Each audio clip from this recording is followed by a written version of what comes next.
So today we are going to cover Bihar APO 2026 GS question paper 1। मैं try करूँगी कि almost सारे question मैं पहली वीडियो में ही कवर कर दूँ। अगर रह जाते हैं तो मैं उसका सेकंड पार्ट बना दूँगी। Okay, so first question is lipids are not soluble in water. आप लोगों को भी इसके साथ साथ अपना जवाब कमेंट में लिखना है और मैं तो डिस्कस करूँगी ही। Okay, so first question is lipids are not soluble in water and इसका आंसर बी होगा, हाइड्रोफोबिक। क्योंकि आप लोगों को पता होगा जो लिपिड्स होते हैं वो कंसिस्ट करते हैं mainly of long hydrocarbon chains, और जो वाटर होता है वो पोलर सॉल्वेंट होता है और जो लिपिड्स होते हैं वो नॉन पोलर सॉल्वेंट होते हैं। तो इसका मतलब क्या है, जो लिपिड्स हैं वो डिज़ोल्व नहीं हो सकते हैं वाटर में, इसलिए वो हाइड्रोफोबिक। फोबिक का मतलब डरना होता है किसी चीज़ से। तो जो लिपिड्स होते हैं वो पानी से डरते हैं। हाइड्रो का मतलब वाटर, फोबिक का मतलब डरते हैं, इसीलिए वो वाटर में सॉल्युबल नहीं है। आप लोगों को कमेंट में बताने हैं वो कौन से विटामिन्स हैं जो कि नॉन सॉल्युबल है। Okay, next question is, in February 2026 it was officially declared entirely Naxal free. In which of the following district did the final armed surrender take place? So ये बहुत न्यूज़ में था, कोई गोंडा जी थे मुंगेर के, उन्होंने फाइनली सरेंडर कर दिया था, तो इसका आंसर डी होगा। Okay, and next question is, वैसे अगर देखी जाए तो जो औरंगाबाद है वो one of the major most affected district है बिहार में। ठीक है, और भी बहुत सारे अफेक्टेड डिस्ट्रिक्ट है जैसे कि जमुई है, गया, मुंगेर, लखीसराय, तो ये सब। ठीक है, नक्सलवारी अगर मूवमेंट की बात करें इसके अंदर, तो नक्सलवारी मूवमेंट कब हुआ था? ये वेस्ट बंगाल में हुआ था। ठीक है, कहाँ, कब? 1967 में। नेक्स्ट क्वेश्चन की बात करते हैं तो यहाँ पे पद्म भूषण अवार्ड दिए गए हैं 2026 के विनर्स, और उनकी कैटेगरी पूछी गई है कि कौन से विनर किस कैटेगरी से हैं। ठीक है, तो आप लोगों को इसका आंसर बताना है, पॉज करके आप लोग इसका आंसर दे सकते हैं। ठीक है, सो इंद्रजीत सिंह जो संधू जी हैं ये लिटरेचर एंड एजुकेशन के हैं। ठीक है, तो फर्स्ट का 4, तो आंसर यहीं से पता चल जाता है कि लिटरेचर एंड एजुकेशन, आंसर इसका सी है। अदरवाइज़ और हम सॉल्व कर लेते हैं। फिर आते हैं सैफ़ी शेख, ये सैफ़ी शेख इनका है सोशल वर्क। देन आते हैं प्रवीण कुमार जी, ये आर्ट साइड से हैं, और फिर नसरुद्दीन अहमद जी ये स्पोर्ट्स से हैं। ठीक है, तो इसका आंसर क्या होगा? 1 का 4, 2 का 3, 3 का 1 और 4 का 2। आप लोगों को बताने हैं कि कितने टाइप के सिविलियन अवार्ड्स होते हैं। ठीक है, और कौन देता है इन अवार्ड्स को? प्रेसिडेंट देते हैं, और ये कब अनाउंस किए जाते हैं? रिपब्लिक डे पे।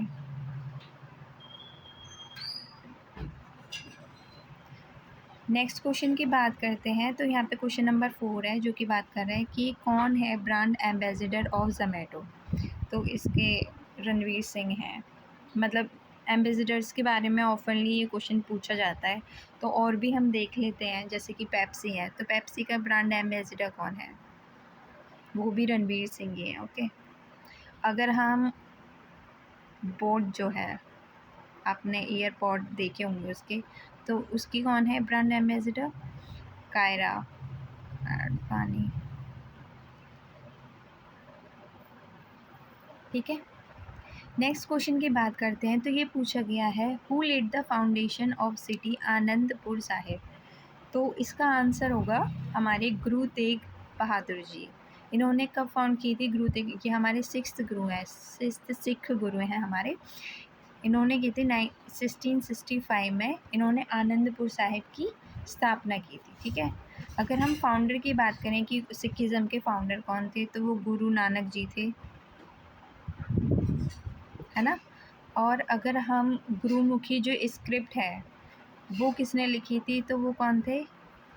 अंगद देव जी। ठीक है, और एक मांझी सिस्टम है, मांझी सिस्टम, वो गुरु अमरदास जी जो हैं उनके थ्रू स्टार्ट किया था। अगर हम बात करें कि आप लोगों को बताना है कि अमृतसर जो है पंजाब में, आप लोगों ने देखा होगा, है ना? तो उसके वो किसने फाउंड किया था? तो उसमें गुरु रामदास जी जो हैं वो हैं, ठीक है। और भी बात करते हैं हम, ठीक है। और फिर आते हैं हमारे आदि ग्रंथ। ये किसने लिखी है? अर्जुन देव जी ने, गुरु अर्जुन देव जी, ठीक है। फिर एक रिलीजियस फ्रीडम फाइटर भी थे जो कि शहीद हो गए थे। वो कौन थे? हमारे गुरु तेग बहादुर जी, ये जिन्होंने आनंदपुर साहिब जी की जो सिटी की फाउंडेशन स्थापना की थी, ये एक रिलीजियस फ्रीडम फाइटर भी थे। खालसा पंथ, आप लोगों ने इसके बारे में मॉडर्न हिस्ट्री में पढ़ा होगा। तो खालसा पंथ 1969 में किसने स्टार्ट किया था?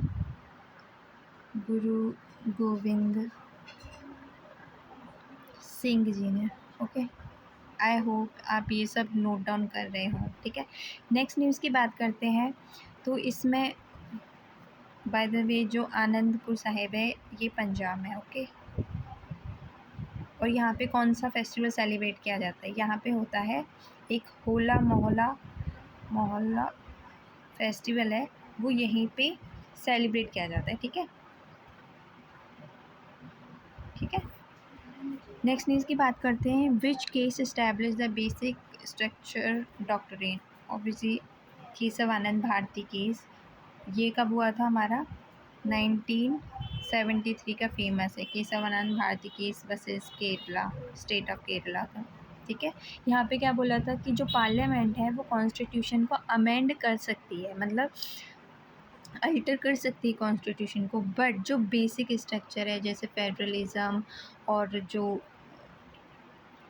हमारे बेसिक चीज़ें हैं जैसे कि ये सेकुलर, ये सब जो कैरेक्टर है हमारे कॉन्स्टिट्यूशन का, इसको अल्टर नहीं कर सकती है, ठीक है। वैसे ये जो मतलब पहला जो केस था वो शंकरी प्रसाद केस था, मतलब कभी कभी क्रोनोलॉजिकल ऑर्डर में भी पूछ लेते हैं।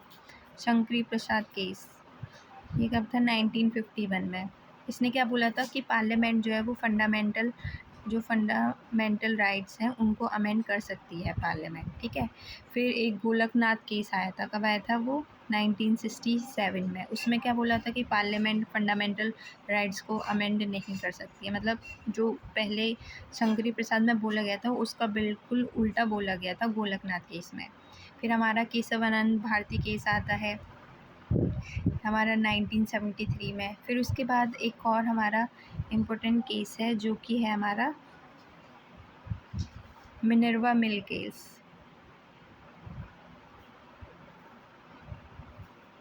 1980 में आया था। यहाँ पे क्या किया गया था कि ये जो हमारी डॉक्ट्रिन है, डॉक्ट्रिन ऑफ बेसिक स्ट्रक्चर, इसको और स्ट्रेंथन किया गया था। फिर 1994 में SR बोमई केस भी आया था जहाँ पे फेडरलिज्म ऑफ प्रेसिडेंट रूल के बारे में बात किया गया था, ठीक है। नेक्स्ट क्वेश्चन की बात करते हैं। तो यहाँ पे पूछा गया है कि 73rd constitution amendment act is related to Panchayati Raj system, ठीक है। ये 1992 में आया था और इसने क्या किया था, जो पंचायती राज सिस्टम है उसको कॉन्स्टिट्यूशनल स्टेटस दिया था, है ना, 24 अप्रैल, ठीक है। ये कौन से इसके आर्टिकल्स की बात करें तो आर्टिकल 243 से लेके 243O तक की है, ठीक है। और कौन से पार्ट में आता है? 9th पार्ट में आता है। और इसमें कितने सब्जेक्ट है पंचायती राज सिस्टम में? 29 सब्जेक्ट है। और कौन सा शेड्यूल है? 11th schedule. इलेक्शन कौन कंडक्ट करता है? स्टेट इलेक्शन कमीशन करती है इसके। और financial review state finance commission करती है एवरी 5 ईयर में, है ना। तो ये सब हो गया। इसी से रिलेटेड अगर हम बात करें तो जो हमारी अर्बन लोकल बॉडीज़ हैं उनके लिए भी एक एक्ट बनाया गया था, वो 74th कॉन्स्टिट्यूशनल अमेंडमेंट एक्ट था 1992 में। ठीक है, ये भी ये 12th शेड्यूल में आता है, 12th में शेड्यूल में आता है, ये 11th में आता है, ये 12th शेड्यूल में आता है। इसमें कितने सब्जेक्ट हैं? इसमें 18 सब्जेक्ट हैं, जो 74th कॉन्स्टिट्यूशनल अमेंडमेंट एक्ट है। ठीक है, इसमें 18 सब्जेक्ट हैं। 12th शेड्यूल म्यूनसिपैलिटीज़ की बात करता है ये। नेक्स्ट क्वेश्चन की बात करते हैं, तो इसमें पूछा गया है कि which of the following south east Asian country become the full member of BRICS bloc January 2025। तो इसका आंसर है इंडोनेशिया 2026। तो इसमें कौन कौन से मेंबर्स हैं ब्रिक्स में? पहले तो हम यही सकेंगे, ब्राज़ील है, रशिया है, इंडिया है, चाइना है, फिर साउथ अफ्रीका है, फिर ये इजिप्ट ने ज्वाइन किया, इथियोपिया ने ज्वाइन किया, फिर ईरान ने भी ज्वाइन किया रिसेंटली, यूएई, एंड देन ये इंडोनेशिया ने ज्वाइन किया है। इंडोनेशिया की बात करें, पहले ब्रिक्स की बात कर लेते हैं। ये 2009 में फाउंड की गई थी ब्रिक्स। ठीक है, और इसके अंडर क्या आता है? न्यू डेवलपमेंट बैंक जो है, जो शंघाई में है, वो ब्रिक्स का ही है। ठीक है,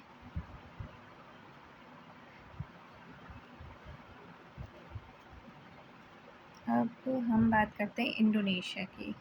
ठीक है, इंडोनेशिया इसका आंसर है। इसकी कैपिटल क्या है? जकार्ता। अभी जो इसकी कैपिटल है वो नई जगह शिफ्ट हो रही है, क्योंकि यहाँ पे मतलब सी लेवल राइज हो रहा है, तो यहाँ पे इशू आ सकते हैं। तो इसकी न्यू कैपिटल अंडर कंस्ट्रक्शन है, जो कि है नुसांतारा।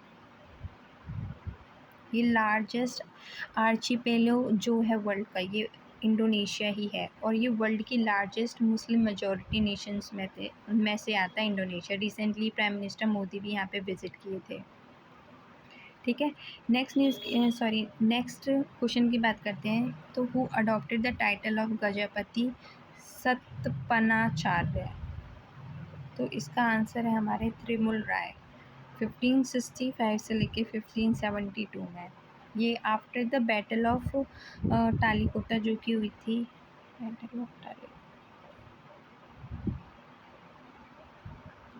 1565 में, और जिसके बाद में हमारा विजयनगर एम्पायर जो था डिक्लाइन हो गया था। जो हमारे त्रिमुल राय जी थे, उन्होंने गजपति सतपनाचार्य का ये जो टाइटल था ये अडॉप्ट किया था, है ना। तो अगर हम विजयनगर एम्पायर की बात करें, विजयनगर एम्पायर, चलो ऐसे ही लिख देते हैं। ठीक है, इसके एम्पायर बात करें तो ये 1336 CE में फाउंड किया गया था। इसके फाउंडर कौन थे? हरिहरन बुक्का, हरिहरन राय। इसके one of the greatest ruler हमारे कृष्णदेव राय थे, और इसकी कैपिटल क्या थी? हम्पी। ठीक है, और इनके टाइम पे कौन से विजिटर आए थे? हमारे जोमेगो पीएस। आपको बताना है ये कौन सी कंट्री के, ओके, कौन सी कंट्री से ये बिलोंग करते हैं। सो बैटल ऑफ टालीकोटा जो 1565 में हुई थी, उसके बाद जो विजयनगर एम्पायर की जो सुप्रीमेसी थी हमारी साउथ इंडिया में, वो ख़त्म हो गई थी। तो गजपति सतपनाचार्य टाइटल किसने अडॉप्ट किया था? त्रिमुल राय जी ने करा था बैटल ऑफ टालीकोटा के बाद में। ठीक है, नेक्स्ट क्वेश्चन की बात करते हैं। तो ये साइंस का क्वेश्चन है। तो इसमें बोला यहाँ पे जी का मतलब ग्रेविटी से है। ठीक है, जी इंक्रीज, जी डिक्रीज, जी कांस्टेंट, और फिर ऑप्शन से। ठीक है, आप लोगों को इसका आंसर बताना है। जैसे जैसे आप लोगों ने देखा होगा, जो हमारी अर्थ है वो पोल से फ्लैट है, और यहाँ पे बल जाता है अर्थ में इक्वेटर के पास से। तो यहाँ से, और अगर हम यहाँ का देखें तो ऑब्वियसली यहाँ का डिस्टेंस ज़्यादा है, तो इसलिए यहाँ पे जब हम मूव करते हैं इक्वेटर से पोल की तरफ में, तो हमारा रेडियस जो है वो डिक्रीज़ होता है। तो हमारा जो ग्रेविटेशनल फोर्स क्या होगा? इंक्रीज़ होगा उसी के साथ में। तो इसीलिए g increase as we move from equator to poles. तो ए का क्या है? 2। ठीक है, और नेक्स्ट है फिर हमारा ये at infinity and equal to zero, जो कांस्टेंट रहता है हमारा। ठीक है, तो सी का क्या हो गया? 1 हो गया, सी का 1 हो गया। ए का 2 हो गया, तो हमारा आंसर यहीं से पता चल गया, ए है इसका आंसर। ठीक है, नेक्स्ट क्वेश्चन की बात करते हैं। तो यहाँ पे बात की गई है टैक्सोनॉमी हायरार्की, डिक्रीजिंग ऑर्डर में बात कर रहे हैं यहाँ पे। ठीक है, तो पहले हम इसकी एक ट्रिक है, आप लोगों को अदरवाइज़ अगर नहीं पता हो तो मैं आपको बता देती हूँ। तो इसकी ट्रिक है किंग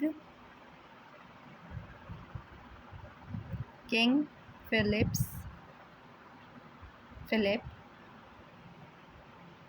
केम ओवर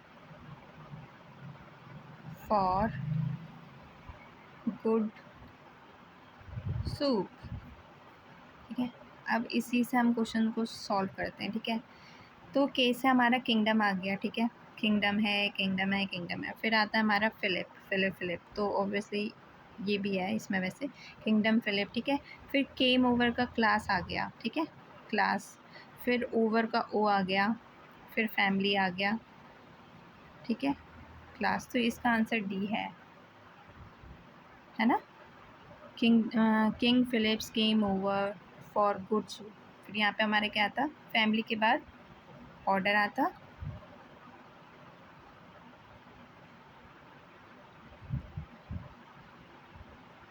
फैमिली के बाद हमारा आता है ना, और फिर जो सूप है उससे हमारा स्पीसीज आता है। ठीक है, तो इसका आंसर डी होगा, और ये ट्रिक है आपको अगर याद करनी है तो। ठीक है,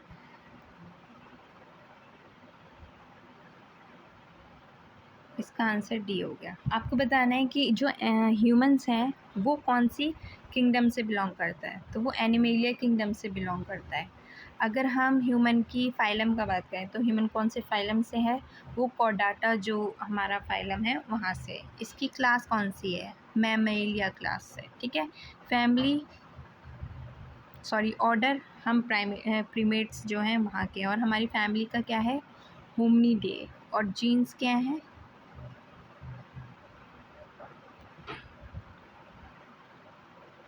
होमो। फिर हमारी स्पीसीज क्या है, स्पीसीज सैपियन है, हम होमोसैपियन है ना। तो ये हो गया। नेक्स्ट क्वेश्चन की बात करते हैं। अगर हम फादर ऑफ टैक्सोनॉमी के बारे में बात करें, यहाँ पे टैक्सोनॉमी की बोल रहा है, तो वो कौन है, कार्लोस लिनेयस।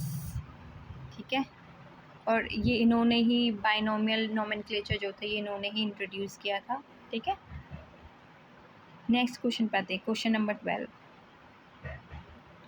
यहाँ पे बात किया गया है which tier is not a part of Panchayati Raj system. तो इसका आंसर हमारा सी है, म्यूनसिपल कॉर्पोरेशन।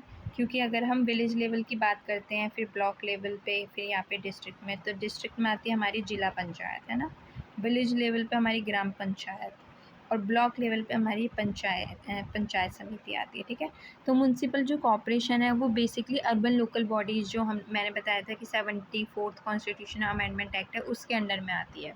तो आपको बताना है कि ये जो 3 टायर पंचायती राज सिस्टम है, ये जो मैंने आपको बताया कि विलेज लेवल, ब्लॉक लेवल और डिस्ट्रिक्ट लेवल पे, ये कौन सी कमेटी ने रिकमेंड किया था। ठीक है, और अगर मैं बात करूँ कि फर्स्ट पंचायती राज जो सिस्टम था किसने लॉन्च किया था, तो वो नागौर राजस्थान है, वहाँ पे फर्स्ट टाइम इंट्रोड्यूस किया गया था on 2 October 1959। Okay, next question की बात करते हैं। तो इसमें बोला है कि who hold the highest individual score of the 2026 ICC men's T20 world cup. तो इसका आंसर साहिबजादा फरहान है। तो ये कौन से पाकिस्तानी क्रिकेटर है। ठीक है, और इनका हाईएस्ट इंडिविजुअल स्कोर है ICC मेंस T20